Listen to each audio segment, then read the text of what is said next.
All right, I want to talk to you guys a little bit about a particular concept. It's around why things occur, right? For instance, this is my blood glucose from the last week here. As you can see, throughout most of the day, it's running high 70s, low 80s. And there's this period of time where it gets up slightly over 100. Again, this is an average over 7 days. So why is it up over 100, right? What's going on there? Well, I will tell you that is when I exercise. And when I exercise, my blood glucose goes up high. Is that a bad thing, right? Because we are often been told that we want to keep our blood glucose relatively low. And if it goes up during exercise, is that problematic, or is there a reason for that?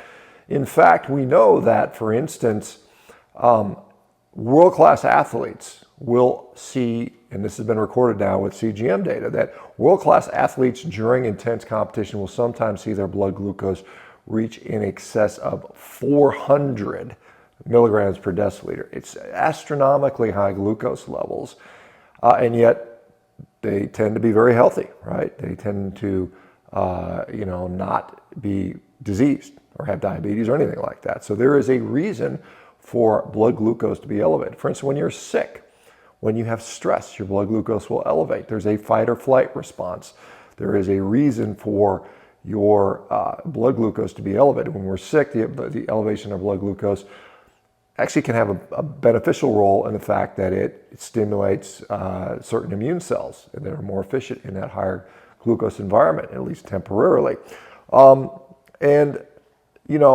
Why is our glucose demand high? In the context of exercise, we see that our cells need a lot of energy. We're running from a bear or something like that, right?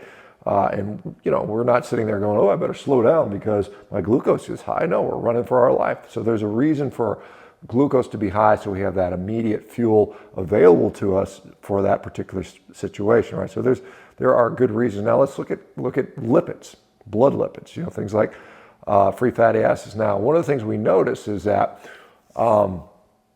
when lipids are high, our cholesterol will be high in the blood. Very often they run together because they're trafficked in often the same molecules or same, lipoproteins, right?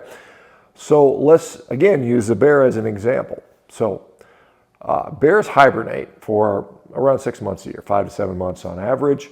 And what are bears eating during hibernation, right? Well, they're sleeping, so they're not eating anything. Well, they're eating their own body fat, right? What do? They eat a bunch of food. They eat a lot of fruits and fishes and things like that. And they get big and fat, and then they live on their own body fat for the next 6 months, right? And what happens, for instance, to their cholesterol during that period of time? Well, it goes up high. It goes up to 400 milligrams per deciliter. They've actually, believe it or not, they went into a bear's den and have tested hibernating bears, and they found they have super high cholesterol the entire 6 months, right? And why is that? Well, they're breaking down body fat. It is then being recycled through the liver and then sent back into the other tissues that need it, the muscles, the brain, the heart, the lungs, the intestines, so on and so forth.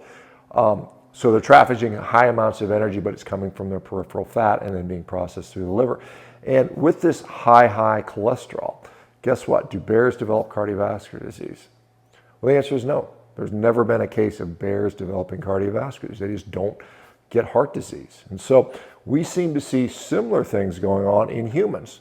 What would be a good example? So if I'm not consuming carbohydrates, but I am storing body fat, and then transiently using it, and then using it right away on, say, a low-carb diet, where I'm relatively lean, my cells require energy. So we're just trafficking more fat. Now let's contrast. So these are examples where this may not be pathologic, but let's contrast that to another situation. Another situation would be that I'm full. My cells are stuffed full of glycogen. They're stuffed full of triglycerides and fatty acids. They're stuffed to the brim. And then when I eat, there's literally no more room to shove any more in there. So where does it do? It hangs out in the blood. So we have high energy in the blood, be it blood glucose, perhaps fats and cholesterols. In that situation, then we start to see pathology. Now again, somewhat speculative in this, but I think it seems to make sense. It sort of matches the observations. Remember, we see Again, in the low-carb cohort population, this is a meta-analysis, right, of randomized controlled trials, 41 randomized controlled trials showing that lean people on low-carb diets traffic more fat in their blood. Now, again, the real question is going to be, is this going to be pathologic or not? My suspicion is it will be found to not be, right? And so this obviously throws a monkey wrench in the whole, energy in the blood is always bad, because we have many examples on physiologic reasons why we might see extra energy in our blood.